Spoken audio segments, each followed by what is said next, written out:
my current favorite is I trained our rhino Jaharo to lay down on cue.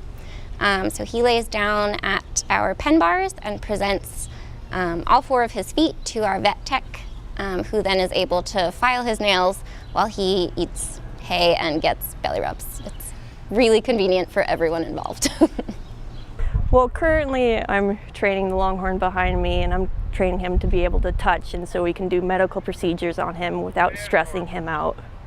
Our cheetah are actually voluntarily trained for blood draw as well as blood pressure. So it's really cool. They can actually give us their tail, and we can just kind of slide like a blood pressure cuff on, just like you would do for a person, or use a needle in any of the veins in their tail, and then we can get voluntary diagnostics that way. So it's not invasive, they're fed the whole time, and they can choose to participate in their care for that day. So it's entirely up to them, and they almost always participate.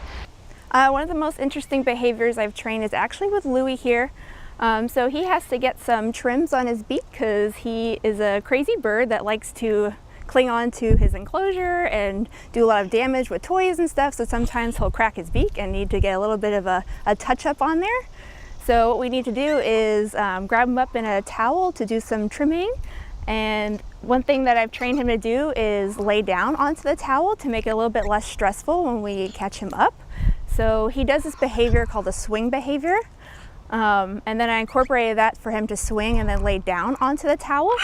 So we'll see if he can, will he swing from, whoop. Nope, hold on. Step up, good.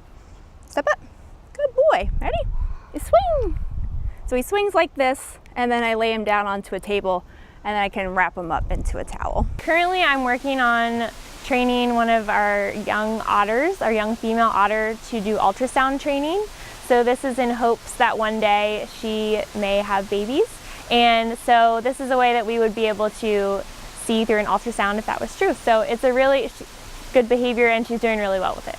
The most interesting behaviors that I've had the opportunity to train is injection. So especially with chimps, a lot of them are afraid of needles, and they need things such as vaccines throughout the year. So we're able to train the chimps to give us their shoulder or their hip and present it up against the mesh, and we are able to give them an injection through the mesh without being in with them.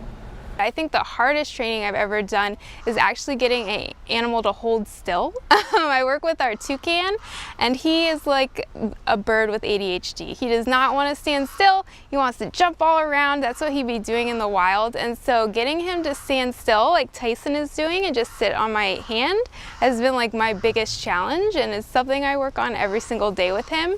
I was working with Felix, our female African elephant, who is 34 years old, and I was teaching her how to cross.